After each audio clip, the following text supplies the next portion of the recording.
Good morning and welcome to this, the 10th meeting of the Equalities and Human Rights Committee. Can I ask that the usual, make sure your mobile phone's on flight mode or switched to silent, please. We're moving into agenda item 1, which is our draft budget scrutiny for 2017-2018.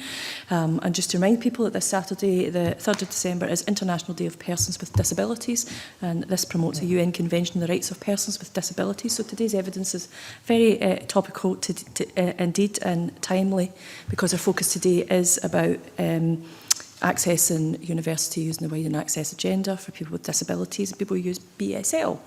And this morning we have a number of student groups and organisations around the table, and we have, as we can see, people who will be using British Sign Language this morning. Our panel this morning, which I'm delighted to welcome, is Mark McMillan, who is the Employability Advisor with Deaf Action, Dr Ian Hutchison, who is a board member of Disability History Scotland, Professor Graham Turner is a Director for the Centre for Translation and Interpreting Services in Scotland, based at Heriot Watt. Lauren McDougall is Students and Disabilities Officer with Glasgow University Students Representative Council. Rebecca Scarlett, who is a Senior Policy and Information Officer with LEAD. And last but not least is Christopher Wilde, a Widen Access and Participation Officer at St Andrews University Student Association. Good morning, everyone, and thank you so much for attending our committee this morning and for some of your written evidence. We greatly appreciate getting as much information as possible on this inquiry. You know the criteria for the inquiry that we're doing. We're looking at the Scottish Government's budget. We're looking at a specific aspect of that budget, widening access. So we've been taking some evidence from people who are students, who are academics and who are organisations who support students. I noticed from the evidence that many of you had sent us that there was some aspects of the policy that you would want to explore further and maybe give us some insight into your experiences representing individuals and students at universities. So I'm quite happy to open up if you would be quite keen to put on to record your thoughts and feelings about your experiences. And I see Lauren's nodding her head, so can I come to you first, Lauren, and let you come in? Yeah, sure, absolutely. I think one of the things that I noticed from the evidence given in advance is that a lot of the issues are the same across the board. There's a lot of issues regarding pre-entry advice, which is a big issue, I think.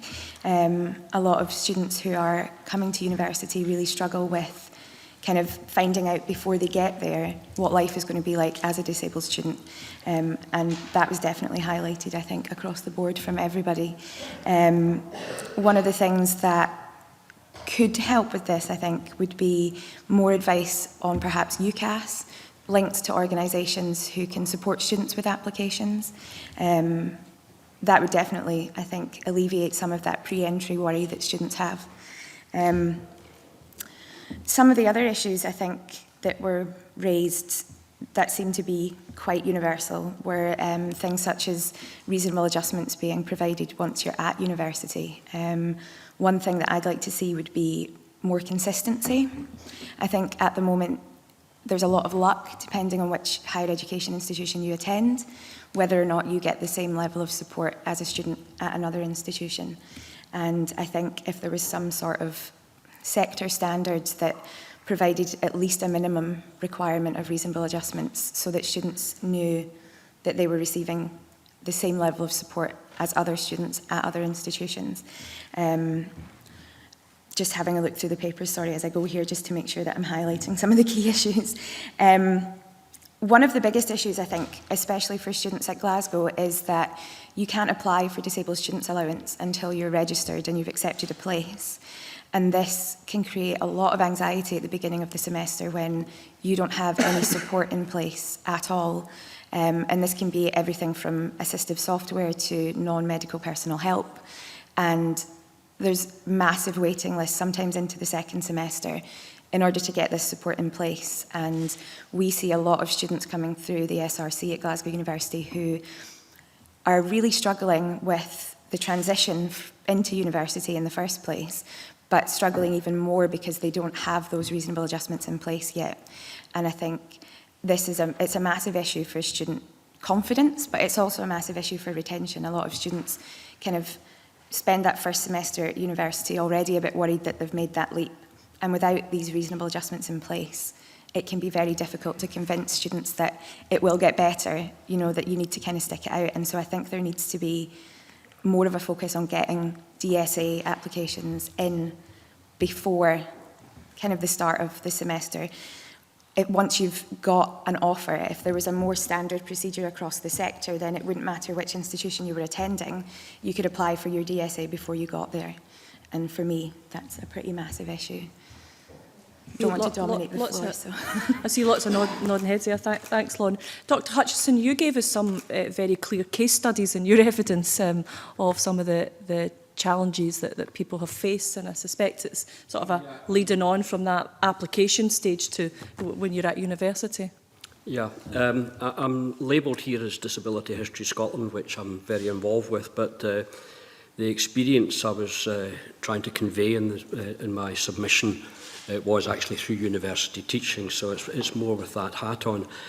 And just over the years, I've encountered so many students with impairing situations, with different levels of support and different opportunities to access that support. I find it's very uneven, and there's a lot of reasons for that. There's some very good support systems in universities, but there are also support systems that are overstretched. Perhaps there's not always perhaps appreciation amongst staff of the experiences that students with an impairment are going through, and I think that is a big issue. And this gets onto identification. And bearing in mind that there are people with impairments who don't want to self-identify, and that's their right, their privilege to do that, and they've got many reasons for doing that. But you can quite often, at the beginning of a term, sit down with a new seminar group and look around you, and the chances are there'll be at least one student in that group who will be experiencing some type of difficulty, impairment related, and it's never the one that you think it might be. So identification, I think, is a big difficulty. I would say that if you're looking about what investment should go into higher education to improve these situations, we're looking at education of staff, not just teaching staff, but all the contact staff that students might come in contact with, so they've a wider understanding. I think some types of impairments, many types of impairments, they're like other conditions. I'm sure the ladies will say, you don't really know what childbirth is like until you've gone through it. You don't know what having cancer or being close to someone with cancer, what life is like until you've gone through it. And I think that's the same sort of thing. So education, but in addition to that, ability to empathise is also very important. And these are the things which I think need to be developed so that staff have a greater understanding and a greater awareness, because it is very, very varied. There are some staff who are great at giving support. There are other staff, unfortunately, that take the attitude, well, if you've got these problems, in inverted commas, you shouldn't be here, which is totally wrong. So that does exist. Yeah, that would be worrying. Is it your experience that the teaching staff who are good at dealing with this are the ones that are always left to deal with it as well? Well, I've taught at a number of universities, so I've got a bit of a cross-section of experience, but I think the common guideline is for teaching staff is not to get involved with students with these particular issues, refer them on to the specialist, to the counselling services, to the disability service. But there's quite a lot of students, for a variety of reasons, are not accessing these services. And quite often it's the teaching staff that are their first port of call. They're getting to know you through the course of a module, and they come to you. And I've always had a big problem of saying, well, you can't really talk to me about that. You need to go to such and such. And I will refer them to these specialist services. But, you know, I always feel an obligation, that's the wrong word. I just feel it's the right thing, that you've got to give them as much time as they need to talk about things and to explain the difficulties. We all understand that. But getting to one of the specialist services, I think maybe we could bring Mark in at this point. Yeah? So if maybe a student that's got an impairment or a disability, or in this case maybe hearing loss, what kind of actions would be taken then to support them once they've been signposted by that thoughtful teacher?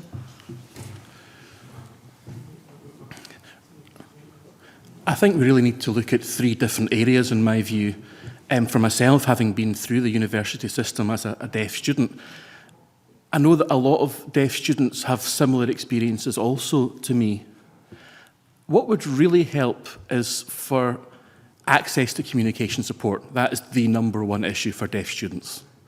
Because compared to other disabilities, perhaps with sight loss or other disabilities, it's very different. Our #1 barrier is communication. And I feel that we really do need to look at DSA, the funding for that deaf people have to go through university. I do feel that DSA is not enough of a support for deaf students. And my reasons for that, I would like to explain, is kind of similar to the other submissions. When deaf students go to universities, they need interpreters for lectures, working groups, seminars, and so on, and also socially, to be able to have a full university experience. And DSA funding is only $21,000 a year, which means that their British Sign Language interpreter or a British Sign Language user like me can only afford to fund 1 interpreter. If they're lucky, they may also get a note taker. But I really feel that that's not sufficient. Because university experience is lectures and workshops through the week, and an interpreter is having to work solo for an entire day. And I had an interpreter that had to work for a 3-hour lecture, who had to interpret for 3 hours without stopping. And that really wasn't a good thing, because with things like meetings and situations like this, we'd always have 2 interpreters to work with a deaf person, so that they can work together, they can take turns and ensure high quality. But in university, there was only 1 interpreter working for long periods on their own. And that is an issue. Also, around about break times and lunch breaks, for a deaf person being there on their own, trying to mix and socialise with other students with only 1 interpreter who needs to get away and get a break themselves after working for 3 hours, that can leave a deaf person in a lunchroom in a social situation with no communication at all. And trying to mix with other students as a deaf person using a pen and paper was just so difficult. And that's not how deaf people usually communicate. We use sign language, so having no kind of support there wasn't helpful in my experience. So I think DSA does need to be reviewed so that there's enough funding for enough interpreters to really support deaf people through the whole university experience. Also for me, working as an employment advisor, access to work, to support, is there to help people do their jobs. And they can be funded up to £40,000 a year. In my own role, I use interpreters for meetings, phone calls, and so on. But in university, it's around £20,000 a year, or 30 hours a week of interpreting. We need more interpreting in university for deaf students. Also linked to that, things like social events. I know that a lot of hearing people, when they go to university, they go because they want to learn, but also they want to have that social experience. They want to develop their social skills. And I don't feel that deaf people have that same kind of opportunity. I'll tell you about my own example. In Freshers' Week, when I arrived at university as a new student, you know what it's like. We have those 2 weeks of meeting people and getting used to the university experience. But I found that my interpreters were only funded from day 1 of the actual course itself. So Freshers' Week was a real lost opportunity for me. I arrived on the first day, everybody was all in their little groups, they were all sat together, they'd made their friendships and bonds, and I arrived for my first lecture, and they said, would you please pair up? And I had no one to pair with because I hadn't met anyone yet. So it would be good for universities to look at those kind of social events like Freshers' Week, because university needs to be more of than just learning. It's building confidence, it's socialising, it's learning together. So I feel that's an important issue. And if I can just also add, what I would love to see in university is more staff who advise disabled students that are deaf themselves, which would mean that they'd have the empathy that was mentioned by Rebecca earlier. I feel at the moment there's a lot of disabled students that go to university that have that knowledge of using a wheelchair, of having a sight loss, of being deaf, but the staff don't have that experience themselves. And that would be so good for deaf students to have someone deaf to speak to at university. So if universities could try to recruit more deaf staff or encourage more deaf staff, encourage disabled and deaf people who have degrees to come back to university and become lecturers, become teachers themselves, that would really add to the experience and attract more students as well. And when they meet deaf and disabled students, to have that real empathy, they'd have the full picture, they'd have the full information, that they'd be able to offer really helpful advice. So yes. Really helpful advice indeed, indeed. Mary, I think you wanted to come in at this point, yeah? Thank you and good morning, everyone. I wanted to explore a bit further the topic that Lauren raised about reasonable adjustments. And I'd be interested in your views on whether reasonable adjustments mean an assessment is done at application stage, or is the assessment process something that is revisited regularly? Because whatever supports are put in place at the beginning may not be the supports that people need on an ongoing basis. So is there capacity to look at changes to the support package and changes to what adjustments are made, and how much dialogue is there between the person that requires the adjustments and the person that's making the adjustments? Rebecca, you in your evidence you came in with a lot of information on reasonable adjustment and how that could be done. So maybe you're best to start answering Mary's question. Yeah, absolutely. I mean, I'm not based in a university, and I think that each university will have different processes of how they approach that. And I think absolutely there is the capacity to go back and review the assessment and what's in place. I think the issue lies with, the emphasis on the student. The ability to speak up and to say that actually this is not working, this is difficult and I need more help or I need a change, that is where the big barrier exists, because it's not to say that an assessment there can't be a reassessment and they can't change the adjustments that are in place.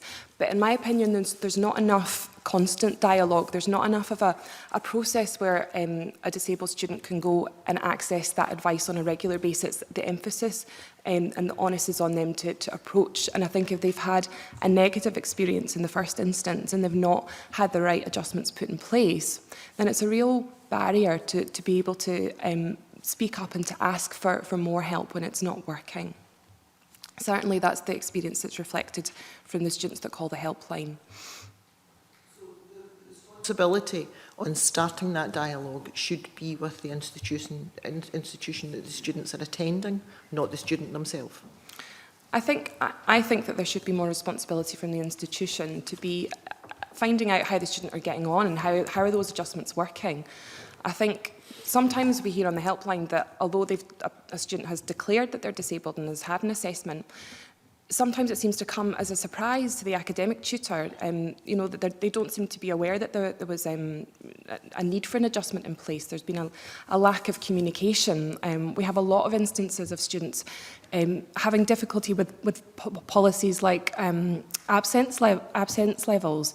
So students are maybe being off sick because of something related to their impairment, and the academic tutor is asking them to leave before exploring the reasons as to why.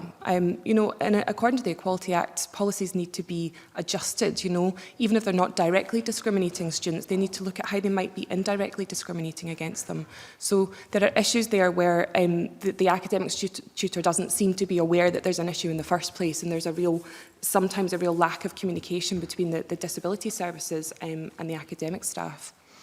Touched on the next question that I wanted to ask, which was around flexibility, and how much flexibility is available for students to be able to say, I won't be able to do the set timetable for the next month because of, and can I have more time to complete an assessment or complete a piece of work? Is there flexibility there to do that? Absolutely, but again, it ranges so widely across the sector. And in fact, one of the issues that we've picked up on in people who are thinking about accessing university, is one of their key concerns is, how will I manage if I'm not in that day? Again, there is not enough being done, in my opinion, in terms of allowing that flexibility. I've supported or given advice to a number of students in the last couple of weeks, actually, where that information, again, hasn't been in the support plan in the first place. You know, I think that if a student has an appointment with a disability officer and says that I'm going to need that flexibility, there seems to be real inconsistency, again, of how that is communicated to the academic staff. But there's the capacity to do it, but how flexible it is not always meeting the needs of everybody. Everybody has such wide needs and different impairments, and for some people, they have these set policies and they'll give a bit of flexibility, but they won't stretch beyond that, and it's not working for some disabled students who have more complex health conditions. Okay, right. Does anyone else on the panel want to comment? Add a little bit about the flexibility situation. The kind of standard seems to be that if students need a bit of an extension, a week, maybe even a fortnight, can quite often be negotiated.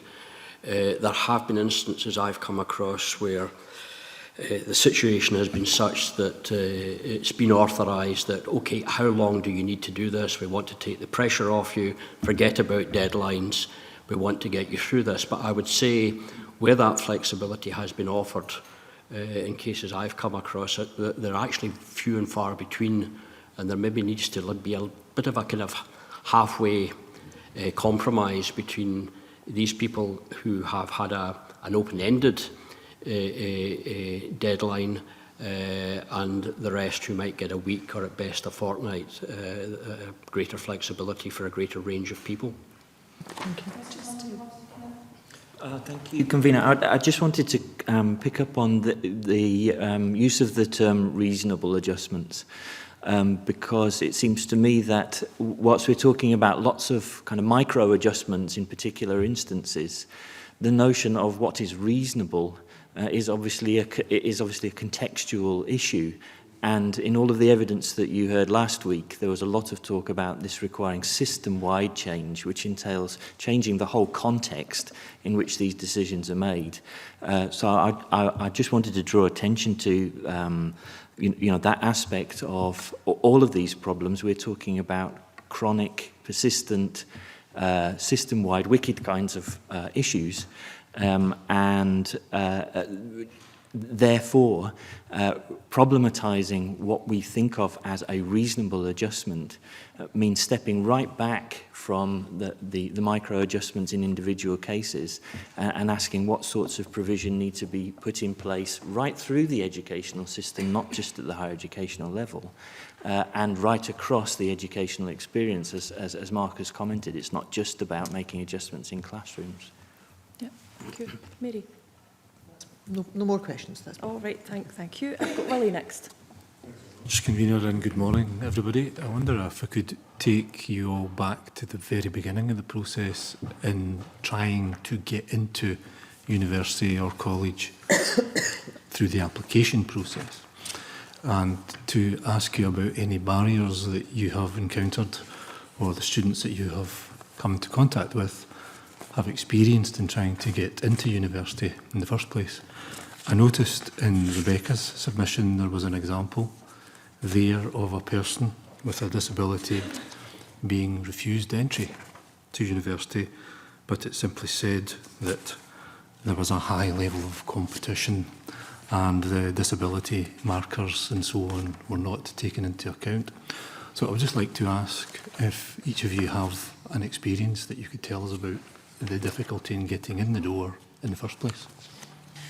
Christopher, I was wondering if this is maybe a point that you would come in, just given your experience at St Andrews. Yes. There was two things about admissions. One is that we've found at the university that students tend to admit disability once they've arrived at university, and they're concerned about marking on their UCAS form that they are disabled in the application for fear that it might be detrimental in terms of the application, although it isn't. As far as the university are concerned, they'll make as many adjustments as are necessary, but students do feel that there's a fear that they may or may not get accepted to universities if they are seen as disabled.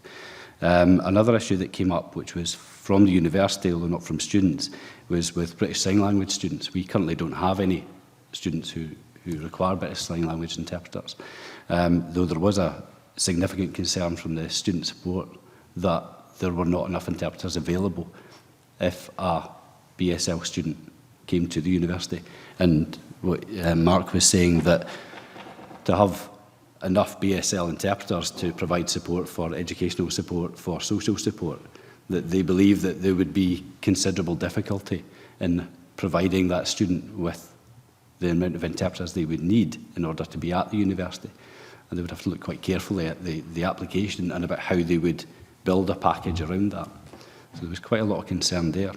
In terms of application as a whole, what Lauren was saying right at the beginning about disabled students allowance, the assessment centres take about 4 to 6 months. We've got 2 students currently who are waiting on support, and that's going to take probably till about next May, which is almost at exam time for the end of their first year, where they've spent a year with practically no support. The university are giving as much support as they can, but there are things like laptops that they require specific to them, particularly large size laptops, which the university don't have and can't provide.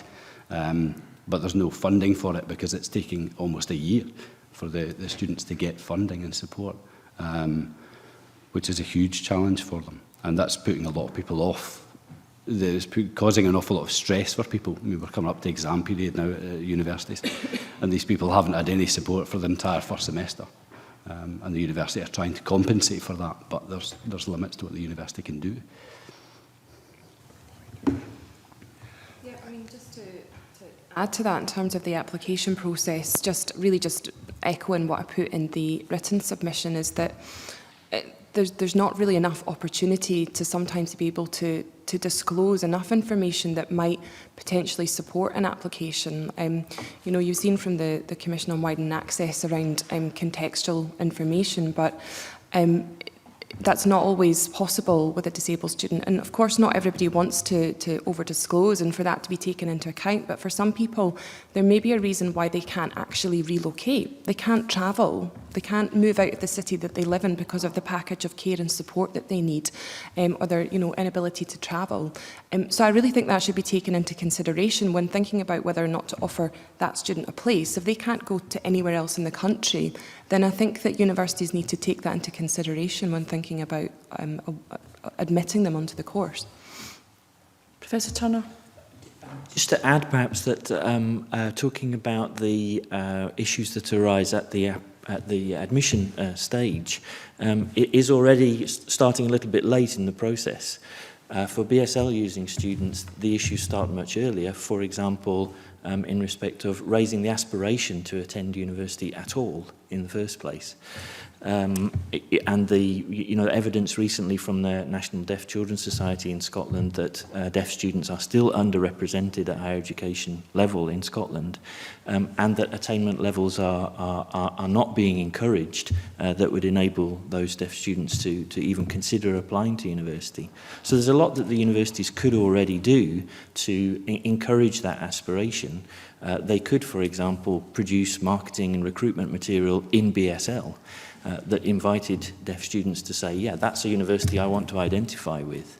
They could run access programs, summer programs. I know this was also mentioned last week. It's a recommendation of the Blueprint for Fairness.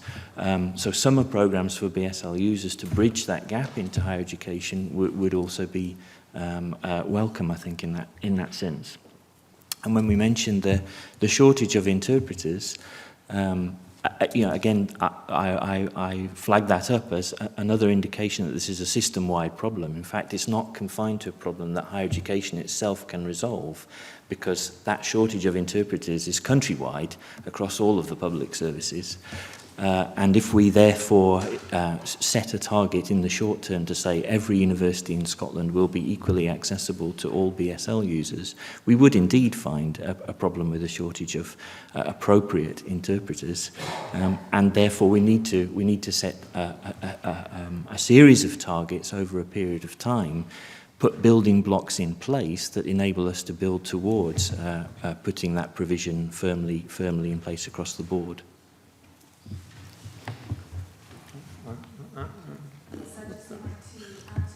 Professor Turner said there, and I also think there are a number of barriers for deaf students wanting to attend university, and primarily because our first language is not English. If somebody's first language is British Sign Language, then the information about the university and the support on offer there needs to be provided in BSL. And I don't think universities take on enough responsibility on their websites and their other information to include information that would attract deaf students. They can easily embed some information in BSL onto their websites that would be really useful and beneficial. And again, even making contact with universities is very difficult for a deaf BSL using potential student. You know, you can't simply make a phone call to somebody. You'd need somebody to interpret that phone call for you and so on. And then the people on the receiving end often don't know how to handle that call. And so there are a number of problems just in that process. You know, I think if deaf students within education were aware that universities had a number of deaf staff and other deaf students there, it would be very attractive, or much more attractive to them to want to aspire to attending those universities. You know, and if those staff really engaged with the deaf community and tried to sort of engage with the community and attract them and get them interested in higher education, that would be really valuable. I know some universities are very good and proactive about considering applications and thinking about what needs to be done. Others are not. And a lot of deaf students have to take on responsibility for organising their own communication support and booking their own interpreters and so on for the whole of their courses. And that is a massive undertaking and a massive responsibility in administrative load that other students do not have. It adds greatly to the stress that deaf students have at university and, as I say, gives them a very much heavier workload. Yeah, Lauren. Support to what Rebecca said earlier regarding contextual information. I think one of the biggest issues that we hear about from applicants is not being able to explain perhaps gaps in education, gaps in employment. And I think if there was a way that this contextual information could flag up as an issue of widening access so that those applications were considered under perhaps different criteria, students would feel a lot less anxiety about trying to explain their application. At the moment, the personal statement itself isn't very long. And to fit into that short piece why you've perhaps been out of education or why you've been out of employment, it doesn't leave a lot of space for the other things that you need to cram into that very, very small statement. So I think there needs to be a space for more contextual information to be provided. I also think one of the biggest anxieties we hear about from applicants is just not knowing what to expect. So there needs to be more clear advice on the sorts of adjustments that are made for you when you're at university so that you can know whether or not you know, this is for you, to know what support could be available to you. At the moment, there seems to be quite a lot of kind of secrecy about what support might be available, and students do really struggle with knowing what they can ask for. I don't think the onus should be on the student to know what sort of support is available before they get to university. So I think there needs to be a lot more robust pre-entry advice that would help to alleviate some of that anxiety for applicants. Yep. You want to come back, Willie? Yeah. Yeah, I want to just stick with this mysterious contextual information that has to be supplied by students before they get in the door. The example again, Rebecca, that you gave was a person who was more than qualified for the particular course. Do you feel that students with a disability are reluctant to supply this information for fear that it may be used against them? Or are they just not aware that they can trigger the widening access markers so that this information is taken into account and must be taken into account? The issue is that it's not going to be taken into account, and that, you know, that's what we're saying, that there are widening access markers, but they're not related to impairments or disabilities. So there needs to be a process for allowing that. I think that there will be many students who will be really keen to disclose and to talk about the issues that they face. And as Lauren says, why there are so many gaps, there will be other students who will be less so, because there is so much perceived fear about disclosure and about the impact that that's going to have. But at the moment, that's not an opportunity necessarily to be able to disclose. This student in particular, you know, constantly try to engage with the disability office to try and explain this really non-linear, stretched out process that she had made to get to that point. But they refused to accept anything and said that disabled students' applications would be treated the same as anybody else's and wouldn't be given special preference.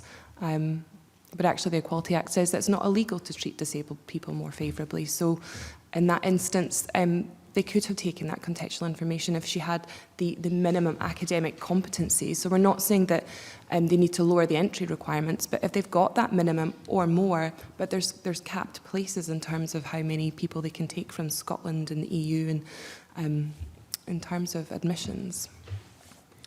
In discussing this particular issue, there's one student that comes to particular mind here, and this is a young woman who had done an undergraduate degree and completed it, and applied for postgraduate study, and in that instance she had to attend an interview, and the way she narrated it to me, she was declined, and the way she narrated it to me, I very much got the impression that the interviewer was seeing the disability and not the person. Now, I might be doing that person whose identity I don't know anyway a disfavour, but that's the impression that I gained. And the student said to me after it, oh, well, you know, it's obviously not to be. And I said, well, look, do you really want to do postgraduate study? And she said, oh, I'd love to do it. And I said, well, you know, let's look for other options, different courses, different institutions. Now, she was limited, as Rebecca highlighted, in terms of where she could do that, but there were some options open to her, and I'm pleased to say that she did apply for another course and she got that postgraduate diploma, but so nearly that opportunity was missed, and her own fulfilment would have been inhibited as a result of that. Professor Turner, we've heard a lot about the Equality Act this morning, but maybe you could give us a wee bit of insight into the British Sign Language Act and the duties that are placed on public bodies, including universities, in that Act. Pleased to. Well, I think Parliament achieved something quite remarkable last year in passing the British Sign Language Scotland Act.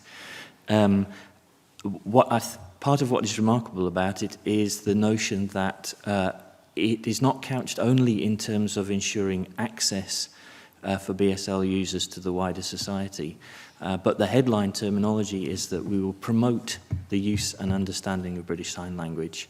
And I think in the context that we're talking about here, there are a wide range of really exciting things that we could do at higher educational level, and indeed throughout the educational system, to promote the use of BSL. And just in the context, we're talking about application processes again, for example. how about enabling BSL users to apply to university in BSL?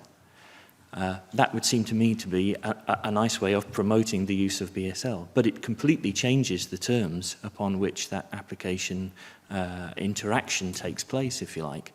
And it does give them an opportunity to say, okay, here's what I will bring to the university, not what I will take from you, not what I need from you, changes the terms entirely. And that kind of systematic shift in thinking, I think, is exactly what the BSL Act is trying to nurture right across the country. Thank you so much for that. Mary, have you got a supplementary on this, or is it another point, a separate point? Right, Jeremy, can we have your questions next? Good morning again. Thank you very much for coming. I've got 3 questions which kind of vary, but before that, I wanted just to thank Mark particularly for his statement. I mean, I think the whole issue around outside the course, Freshers Week, what happens in the evening at the union, whatever, I think is really important, and I think it's something we need to go away and reflect on. So I'm not asking a question on that, but I didn't want to lose it in the importance of what we've said. I suppose my first question, and I'm happy for anyone to jump in on this one, is in regard to, we use the term disability, but disability is a very wide terminology. You can have physical disability, you can have learning difficulties, you can have mental health issues, you can have lots of disabilities. From your experience, is there a hierarchy? If you have this disability, you're going to get a better experience compared if you have that disability, you have a less good experience. So the university is better set up for some disabilities compared to others, or is it a pretty standard thing? Christopher, I was just reflecting back on the evidence you gave a while ago about certain pieces of equipment not being available at St Andrews and maybe BSL not being available at St Andrews. But I don't know whether that's a question that you can answer and then elaborate a bit on what is available. Yep, certainly BSL students would be welcome at St Andrews. It's just that it's the lack of interpreters available. The university would try and support them as much as they could. I think I've certainly found, talking from students, I only got asked to this panel last week, and this isn't exactly my direct area of expertise, so I've been speaking to students over the past week about their experiences, and what I've generally found is that once support is in place, that support seems to be working quite well. There are some issues with it in terms of staff not always being informed, as one of the panel members mentioned earlier, about education with staff, which is something we're going to look at as a students' association. But generally, for most students, once that support is there, that seems to be quite acceptable, and that seems to work well for them. Mary was asking earlier about changing of that and how that, if they need it altered, that seems to be very easy once that's there. And the university do seem to provide a lot of support, and the students seem generally very happy with that. In terms of a hierarchy of help for disabilities, there doesn't seem to be one. Certainly at our university, I don't know about the experiences of others, although the amount of people with different disabilities is changing. Mental health, for example, is becoming a much bigger issue. We had 12 students who were registered with a mental health disability in 2009. There's now 320. And part of that has been education, about educating students. We now have a mental health week. We had a masculinity mental health event last night. So this is improving that. But certainly in terms of support, once it's in place, once the disabled student allowance comes in, or if a student doesn't require that and there's a learning plan in place from the offset, that seems to be working pretty well generally for the students at our university. Lauren. Yeah, I'm not sure whether or not there's a hierarchy, but there's certainly some certain disabilities that are much easier to put support in place, or they're more common. So there's already a very clear pathway of how the support will be put in place. I think at Glasgow, the Disability Service have seen a real rise in students registering with mental health problems, and also students with sort of long-term chronic health issues. And those pose more difficulty with providing reasonable adjustments because they tend to be a lot more individualised. So there's not necessarily a hierarchy, but there are students whose support is put in place a lot more quickly because it is much more standard and there's already a protocol, you know, this is what you will get. Whereas for students who perhaps have more complex needs, there is more difficulty, longer waiting lists, and maybe not as much information about the support that's available, particularly with mental health issues. I think it's probably across the sector, counselling and psychological services are chronically underfunded, and students with kind of long-term mental health conditions are often, when they go to their GP, if they are at university, the GP kind of washes their hands of them and says, this is your university's responsibility to look after this. But then waiting lists can be months long. So it can cause a lot of problems. And I think with the non-medical personal help part of DSA, some students do get mentoring support that kind of falls under mental health and counselling support, but it's not consistent.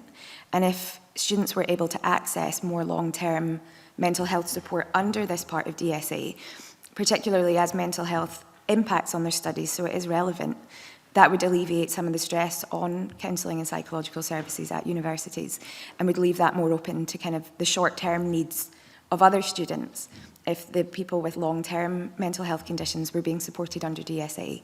I think that could certainly be something to be looked into. Chairman. Yeah, thank you. I wonder if I can... Oh, sorry, did you want to come in, Professor? Sorry. Mayor, thank you.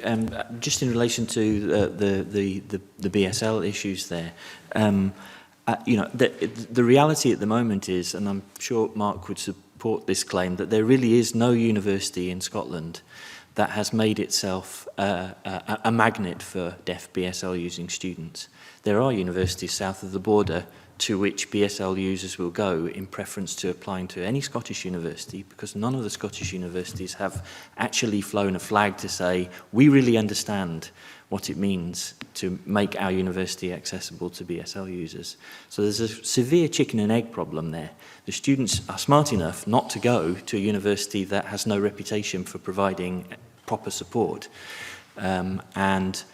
You know, too many experiences, I think, that we could all point to where universities have said, oh yes, we'll put this provision in place when a student arrives. Student arrives, and then the university turns out not to know the difference between a level 1 interpreter, or sorry, a level 1 BSL user, which is low, and a level 6 BSL user, which is high, and inverts the thing and provides a service that you know, is not effective at all. Goes back to my point about what we mean by reasonable adjustment. Have you got a supplementary here? Oh, Mark wants to come in. Mark, sorry. And that's why we need to involve deaf professionals in university more, because they have first-hand experience of deafness and BSL and sign language, and they can put in the appropriate support. I do feel at the moment that it's a very pan-disabilities approach. And our employment service, for example, the employment advice is very pan-disability, and universities have a pan-disability approach. And I feel that does have a negative effect on access for deaf people, because this pan-disability approach can be good, but a lot of the time there's not enough focus on the needs of individuals and the needs of deaf people. And that's why I really strongly feel we need someone with experience of being deaf, of using interpreters, so that the appropriate support can be put in place. And for me as well, I think that deaf people have an extra issue, is that a lot of them deaf people don't view ourselves as disabled. We feel that we're a cultural and linguistic minority rather than a disability group, which causes more of a barrier to accessing university, because it's a language access issue rather than a disability issue. So I think we need to look at language access and improve that for deaf people rather than seeing it as purely a disability issue, and providing language support professionals in the university who understand that. Yeah. Well, in terms of the notion of is or is there not a kind of hierarchy, I think it's worth flagging up that there are many students who actually have more than one disability. So individual needs are quite often very individual, and they're complex. You might have a student who has a mobility issue, but there's also problems with articulation, a deaf-blind student. And quite often sensory impairment, physical impairment, the challenges that they present for students might also have impacts on their mental health and coping with these, particularly upon arrival at university. So that brings another aspect into the overall problems and needs which they're having to address. We're finding in this inquiry is how many layers there is when it comes to supporting people properly. Jeremy, do you want to come back? Just a couple of quick questions, if I could. Again, just maybe to Dr. Hutchinson. I appreciate you're not here in regard to history, but I wonder whether you could set some context. I was talking to a lady last night at a reception, and her view was things have moved really very little in practice since the late 70s, 80s. Would you have any historical view on, we may have passed lots of legislation and we may have put lots of procedures in place, but actually the experience of a disabled person at university today compared to someone going in, you've got to be careful, 80s doesn't sound that long ago, but in the 80s is not that different? There have been gradual improvements, I think, over time. If any of you want to Google the name Fred Reid, Fred Reid is a blind gentleman who was discouraged from going into higher education when he was a young man in the 1950s, and he succeeded against all the advice that he was being given to the contrary, not to raise his sights too high. I think there certainly have been improvements, but the difficulties that people with different impairments encounter go back in higher education and in a lot of other spheres is to the people that they're interacting with, the able-bodied people they're interacting with. So it does still get back to problems of education, of understanding, of empathy, and I think those problems still exist, maybe not to the extent that they existed 100 years ago or even 50 years ago, but they do still exist. Yet we're being told that 20% of the population in Scotland will identify as having a disability. So we should be a lot more aware of the different needs of individuals and the different problems they encounter, the aspirations they have, and see them as people and not just as a disability. My final question is to Christopher, and I appreciate you're not here to represent the university, you represent the student union. But it was interesting, I was talking to my nephew who graduated last year from St Andrews and my niece who's just the first year at St Andrews. And I said to them, you know, perhaps St Andrews has not got the best record for disabled students. And the immediate response was, well, we're in a historic building, how can we make these adaptations? And do you think some of the old universities like St Andrews, Glasgow, Edinburgh, Aberdeen, use that as an excuse? When we talk about reasonable adaptations, do they say, well, we've got an 18th century, 19th century building, we can't adjust it, so we just won't do anything at all? And do you think that's an excuse that maybe the historical universities use? And how do we get past that excuse, particularly for those who have access issues and other issues to accommodation and lecture halls? Christopher will understand if there's aspects of that you might find difficult to answer. No, certainly students have had challenges with getting access to buildings. There are some buildings at St Andrews where people who have issues with fatigue, for example, we had a student with ME who couldn't access and was asked to go to a tutorial 5 stories up. It wasn't possible for them. So there are some buildings which are simply not accessible. However, what we do have is almost all the buildings are accessible on some level. So even where we have, say, our psychology building, which is an inaccessible building, if you're in a wheelchair, you can't get into the building. There's no two ways about that. However, 100 yards down the road, there's another building with rooms in it. So what the university tend to do is to hold tutorials. If they're aware of a disability and aware of a mobility issue into any of these buildings, they will move a tutorial or a class to another building. There have been challenges with staff with that. There's no two ways about it, where we had a student who's now left the university. She's now studying at Edinburgh and doing a postgrad, but she had challenges getting up to the tutorial on the 5th floor and was told, well, we've been in this room for the past 15 years, we're not moving now. The university got involved with that and eventually managed to deal with it, but it did take about 8 or 9 weeks. So there's no doubt about it that we can accommodate students with access to buildings which are inaccessible because we have alternatives. But there are certainly still issues with it in terms of how much staff will try and adjust. And the balance between what you were saying about reasonable adjustments, how much the staff will want to move in terms of how much our student services department want them to move can be quite challenging. And that's something we're trying to work at. But Thank you. Jeremy, thank you. Sorry, Dr. Hutchison. As well, I had one student who was diagnosed with multiple sclerosis during the course of her study. So it was having a mental impact on her as well, but the physical condition seemed to be quite progressive. One day she came to see me. I didn't know she was coming. I was in a garret up on the 4th floor of a traditional university, and she'd struggled up 4 flights of stairs, and I was horrified. But her response was, well, you know, it took me a wee while. It was a bit painful, but I didn't want to make an issue of it. And, you know, that's, again, one of these situations where the student was undertaking discomfort, which shouldn't have occurred. I'd just like to add to that a particular case that comes to mind of a student who was trying to access a particular school of an ancient university, and they went to visit it. They were a wheelchair user, and while on the outside it looks as though there was a lot of adjustments and, you know, it was accessible, when they actually tried to access it, they couldn't. You know, the button was broken in terms of, you know, opening the doors, and there wasn't anybody available, and the lecture theatre wasn't accessible. So they immediately wrote that school off. But again, there wasn't anywhere else in the city that they could go to.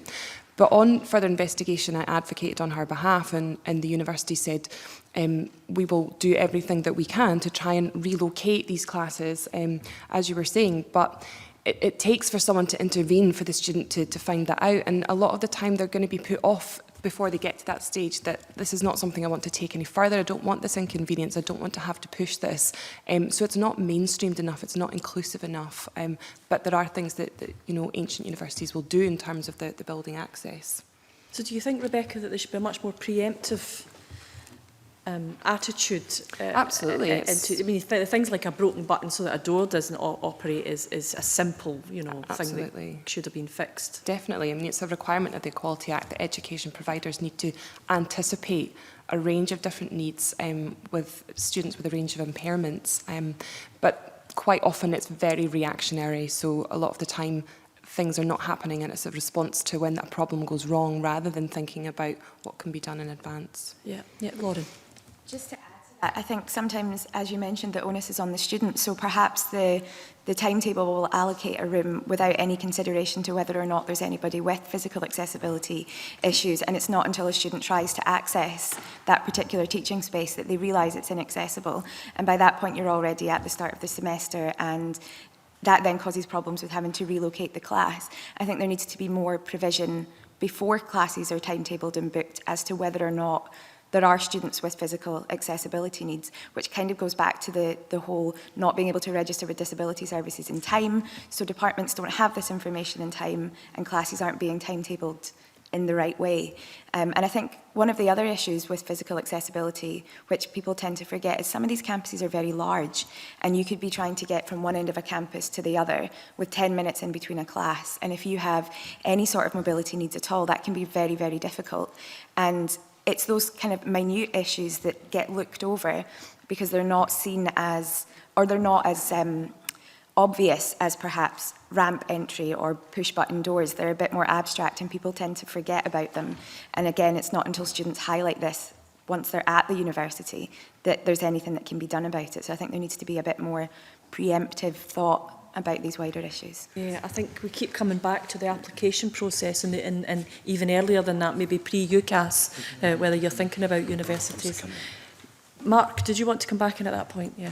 Yes, I just wanted to add that we need to remember that sort of physical disability and physical barriers are not only sort of for the barriers that we encounter, there are attitudinal barriers, and they can be as big or worse than the physical barriers that you experience.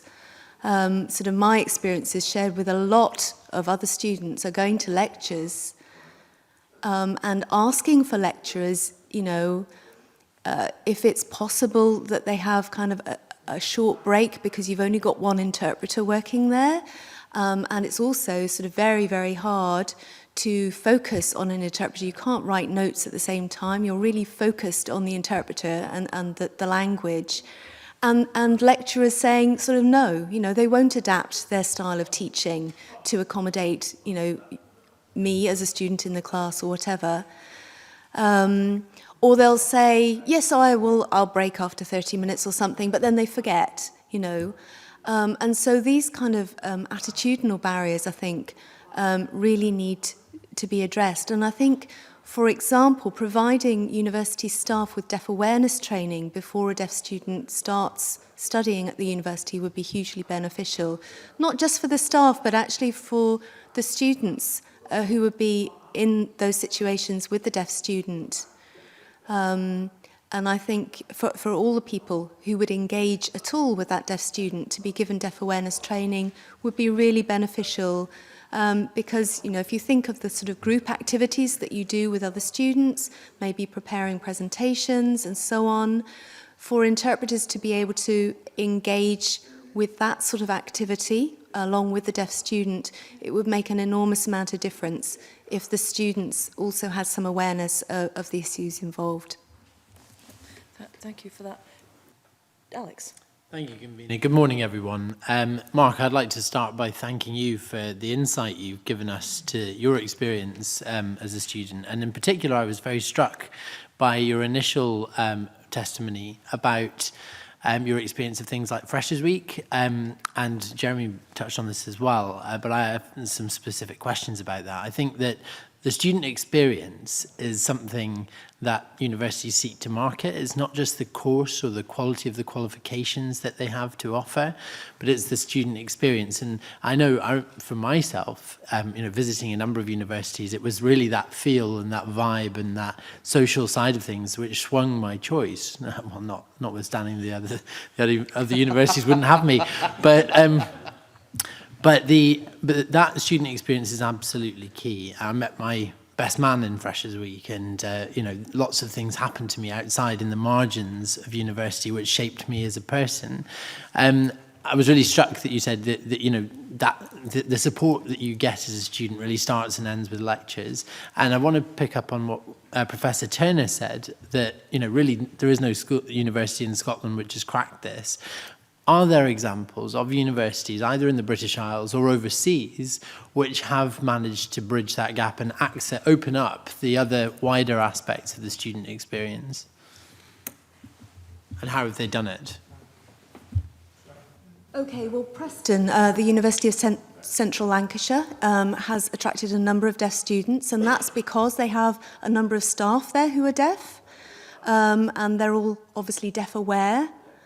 And those graduates, deaf graduates, inform the deaf community, and then it's a sort of, a knock-on effect, domino effect. And because that there are a number of deaf students there and a number of deaf staff, it means, as you say, picking back up on that point about Freshers Week, new deaf students can go along knowing that there are other deaf people there, who can engage with them and support them, and that makes a massive difference. And it also makes a massive difference in their socialising with hearing peers as well. And I think for hearing students, it gives them an opportunity to mix with, a large number of deaf students, and actually has benefits for them as well, benefits all round. Did you want to come in, Professor Turner? To reinforce that, I was 10 years at the University of Central Lancashire in Preston before I came up to Edinburgh. UCLAN's experience of working with deaf students is in book form, so the knowledge is there. It's available for any university in Scotland to pick up. When I arrived at Heriot-Watt, I thought that there was an opportunity for a Scottish university to emulate that kind of provision. Couldn't make any headway at Heriot-Watt at that point 10 years ago. 10 years down the line, we now have something like 25 BSL users on the staff and PhD students and so on at Heriot-Watt. And so we're doing a lot of work with the institution to say, okay, now's the time to make this an institution-wide kind of approach. But I reinforce what Mark's saying, that it really has to be a whole institution approach. It's not enough to just say, we'll bring in a few specialists here and there and they'll fix the curriculum for us. Yeah. Thank you. And the second question I have, or did you want to come in, Lauren? Okay, I just wanted to come in with, on the issue of it being an institutional approach, at the moment it falls upon the student bodies to help make Freshers Week and social life more inclusive. And I think this year at Glasgow Uni we trialled a brand new Freshers Helper team that was aimed specifically at widening participation. So it was aimed at your non-traditional students, disabled students, mature students, care leavers, and we targeted that specifically at those students. So we went to, for example, events with access students, marketed it through the disability service, and we saw a higher uptake at our kind of welfare and social events than we've ever seen from a much wider demographic of students. And I think that's great, but it needs to be coming from higher up. There needs to be a wider institution level. That took a few of us at a student union, to decide to do that, but we need it to be coming from higher up so that students are aware that the university want them there and to be fully part of the student experience. Peer support cannot be understated, and so many students who drop out cite isolation as the key cause, and we really need to be ensuring that it's not up to individual students on a council or a union to be including those students. Thank you, Lauren. Can I just Yes. I'm sorry, quickly, that we've received quite a lot of calls to the helpline from parents or from autistic students or their parents in terms of the anxiety that they experience on the their upcoming transition into university, and that can be a really, really difficult barrier for them, and the social aspect of it and the social side of it. While they may cope well with the academic side of it, actually someone with autism could potentially find it very difficult to make that transition. Glasgow Caledonian University have a really good summer programme where they bring on a cohort of students and they introduce them to the campus and show them around, and they already have people that they know when they go to start in the summer, after the summer. So we'd like to see a lot more of that scaled up across universities. I'm not aware of many other kind of summer transition programmes like that. Thank you for that. My second and final question is about attrition. We've heard a lot about access and getting into courses and the experience that students have while they're learning. Having been a sabbatical myself and sitting on University Court in Aberdeen, this was a question I raised last week, but I remember it was some 10 years ago, no, 15, 20 years ago. Anyway, a long time ago, that we had no mechanism when a student went to get an exit form from the admissions department to leave the course and leave the university. There was no mechanism at that time to capture why they were leaving or to try and mitigate the reasons why they were leaving. I think that was particularly compounded for students with disabilities. I'd like to hear the reflections of where we are now. What are the mechanisms in place so that particularly students with disabilities, if they decide that they've had enough, what support is there to try and re-engage them and to stop them leaving? Rebecca. Not particularly aware of any mechanisms that are in place, but it could be different institution-wide. But I know that, again, I've supported a lot of people on the helpline who have dropped out or are at risk of dropping out for reasons related to their impairment. And there's no process, there's no mechanism. Just yesterday, someone called the helpline who had been on interrupted study leave due to a mental health problem. Because they didn't fully understand the process, they weren't engaged with it, they didn't provide the right evidence, they've now been excluded because there was a lack of engagement, a lack of system approach to find out how that support can be put in place. And that's certainly the experience that we've had on the helpline, but there may be different things happening in different institutions. At Glasgow University, as far as I'm aware, reasons are recorded for why you're leaving your course, but there's not necessarily intervention put in place to try and mitigate those reasons. And I think at Glasgow anyway, a lot of the reason that disabled students do leave is a lack of flexibility. So there's not a lot of scope for perhaps if you've finished one semester but you become ill in the second, to restart at that point the next year, you either have to take the whole year out or finish the year. There's lack of flexibility from switching from full-time to part-time study. There's also the issue of the maximum time to get your degree, which is different at different universities, but there is always a maximum, which means that if you've had to take time out due to your health, there's often a time pressure to then finish that degree, which is a lot of pressure, and many students just feel they'd be better off leaving than being put under kind of that intense scrutiny. And lack of flexibility about deadlines and extensions is also a massive issue. At Glasgow, for example, if you require an extension of more than 3 days, it's not granted in advance. You have to submit evidence for a good cause, and then you're not told until after the deadline whether or not that's accepted. So you're leaving students with a lot of anxiety. They have to decide whether or not they trust the system enough that this extension is going to be accepted before they actually miss the deadline. And that leads to a lot of anxiety, and many students find that the process itself is too prescriptive, and rather than have to deal with the anxiety that comes along with that, they're better off just dropping out. And I think that's really sad, because the system should be much more supportive. It shouldn't be a situation where you're forced to choose between your health and your education. That's a key example of these inflexible policies, where they're indirectly discriminating against students. They're not overtly, they're not intentionally, but this 3-day policy, it cannot be applied to everybody. There needs to be a consideration of how that's going to impact students with complex and especially fluctuating health conditions where they just can't, they don't know how that's going to affect them. If I may, Convener, thank you for these, but if I may, Convener, I think it would be very useful, given that Lauren says that Glasgow captures reasons why, or numbers of students leaving, if there was a way this committee could be furnished with the metrics around not just Glasgow, but every university in Scotland, so we could get a picture as to attrition, particularly with students with disabilities, so we could find out where the hotspots were, and perhaps interrogate that further to see if there are mechanisms that universities are deploying to try and catch them before they leave. Yeah, I think we can absolutely do that. Yeah, one of the things, sorry, Dr. Hutchinson, one of the things that we heard last week from the evidence that we heard was for some lecturers, they don't realise people are having difficulty until they just don't turn up. And that's difficult to capture as well, because you can't then pin them down to find out why they just didn't bother turning up. But Dr. Hutchinson. I was going to add that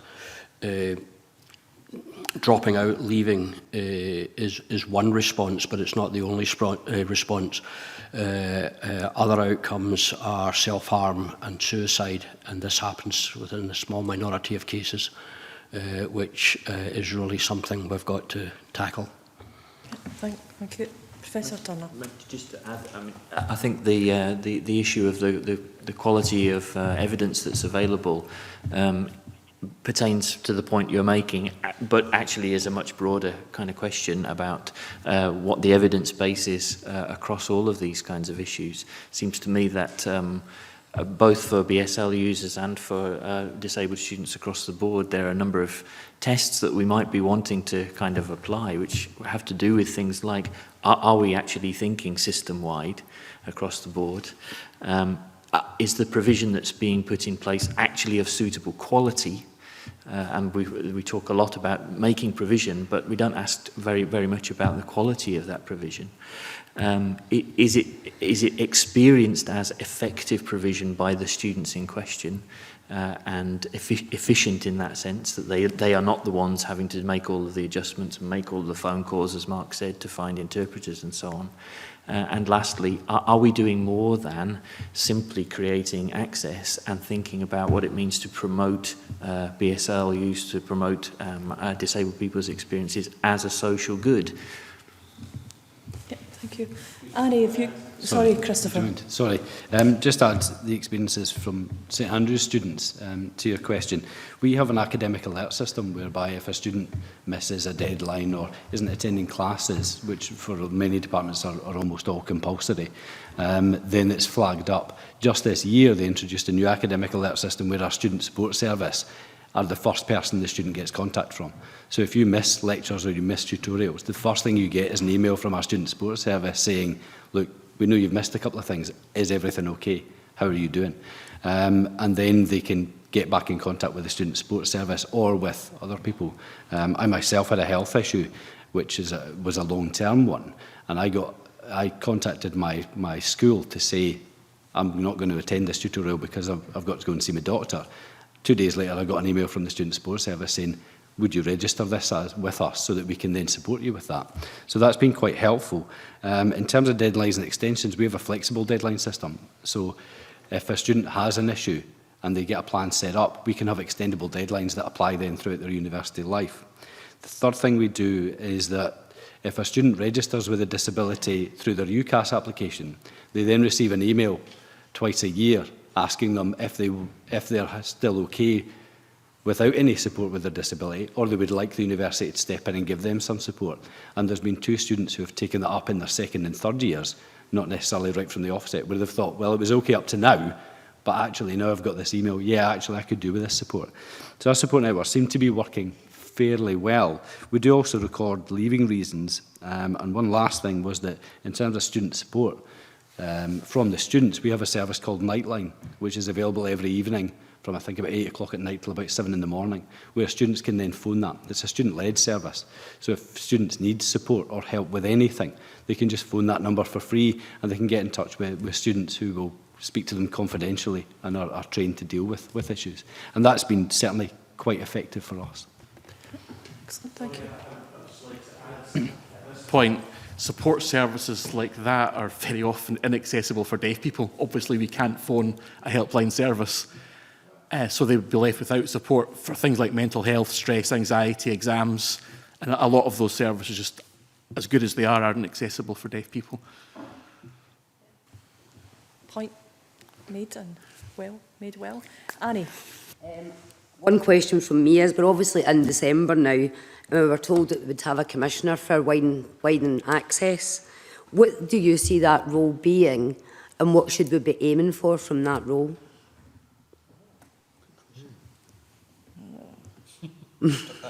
Anyone? Lauren. Just stunned them into silence. I think for me, I think it's really important that we would see a very broad scope of the term widening access. So up until now, a lot of focus on widening access has been on, the most deprived postcodes or particular schools, but not necessarily disabled people, adult returners, and I think we need to be taking a very broad view on what widening access is, so that, for example, as we were saying earlier, that certain things will flag up as widening access issues on a UCAS form where at the moment they don't. So I think we need to see somebody who's taking a very broad view on what widening access is, and also taking into consideration all the issues that intersect with each other. So it's not just that you're necessarily from one of the most deprived postcode areas, you may also be disabled and an adult returner, and these things all bring with them their own complex issues. So I think we do need to be taking a very wide and intersectional view on what widening access is. One of the recommendations in the report was, one of the recommendations in the report, it said that they understood the limits of the remit, and it was around people from deprived areas or care experienced, but that there needed to be more, more focus on other protected characteristic groups. So I would like to see them delving further and carrying out more in-depth research, a review across the board of what sort of support is available at university.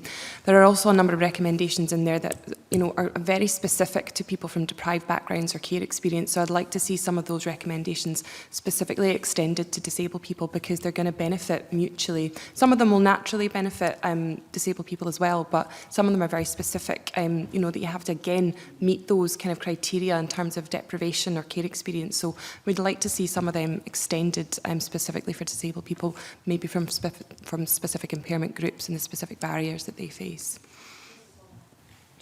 Very briefly, I think the first recommendation of the blueprint is a very good one on the role of the commissioner, and the line 1 of that reinforces the point about leading cohesive and system-wide efforts, and I think that is absolutely the top line key issue.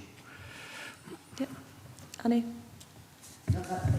Okay, I think we're out of time now for this morning. I'm thinking about our signers. Mary's got a very, very quick supplementary to come in with. It's not a supplementary, it is actually it's a separate issue, but I think quickly. I think it would be useful to get the panel's views on the record, and it's around the disabled students allowance, because the papers quite clearly lay out the problems and the issues with accessing the disabled students allowance. And I'd be keen to hear the panel's views on, in practical terms, what can be done to streamline that process of applying for the allowance. Is there anything that universities can do to almost bridge that gap between application and getting the allowance? And are there any changes that you would like to see to the criteria? Because the benchmark for application seems particularly onerous. And I just wondered what changes you would like to see to that.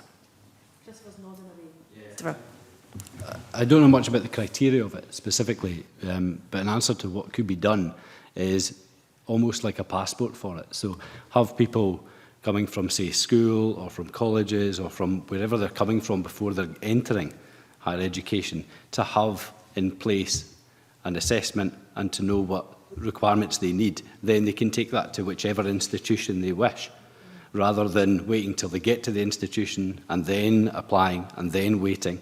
So having that first, before even getting an offer of acceptance, I think would be more beneficial. Yeah, Lauren? Yeah, I agree entirely. I think if there was some sort of sector-wide guideline for DSA, then we would be able to assess people much earlier, and we would know the exact information that was required by every institution, and it would just streamline the process so much more. In terms of changes to the criteria, I would definitely like to see a widening of what comes under non-medical personal help, because at the moment it's not applied in the same way at every institution. And I think if we could widen what students could access through that fund, we could be supporting students with long-term mental health problems better, with sensory impairments better. So I would like to see a widening of what falls under non-medical personal help. Thank you. Mark has given us some indication this morning about some of the challenges about having enough finance for interpreters and being able to apply to university using BSL. Is there anything else, Mark, that you think that specifically that you think we should be looking at? Okay, I think in connection with DSA, when deaf people need interpreting support,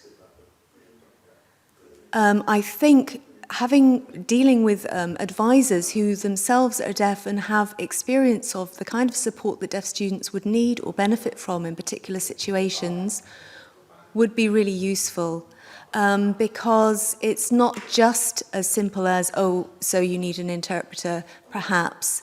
It's actually thinking about the type of course that student is applying for and what would be appropriate support for them, depending on the design of the course, the type of terminology that's going to be involved, and so on. And finding appropriate interpreters, if indeed interpreters are required. So I think having knowledgeable advisors engaging in that process and negotiating what's required with the student would be really hugely beneficial. Thank you so much. In terms of DSA and the criteria, a massive problem that we're seeing is around part-time students not being able to access DSA. There's a strange counterproductive rule around the minimum amount of credits or minimum amount of time you need to be studying in order to access it. So people, especially people doing distance learning or open university courses who are, maybe have very complex health conditions and doing their higher education courses over a long period of time, can't access DSA, and there doesn't seem to be any clear policy rationale as to why that's the case. Excellent point to finish on. We've obviously got much more work to do and looking at this, and we've got other organisations coming in next week to do that as well. Can I say on behalf of the committee, thank you so much for your evidence this morning. It's been both very informative and enlightening, and has given us some very clear areas to focus on. So we're very grateful to you for that. If you go away from committee and you think, I should have said that, I should have told them this, please get back in touch with us. We'll be happy to hear from you all again in the course of the work that we are doing. But if I can say thank you so much on behalf of the committee. Thank you. Thank you. Thank you. I'm going to go into a private session now for allow us to go into private for the committee. So I'm going to suspend committee now. Thank you.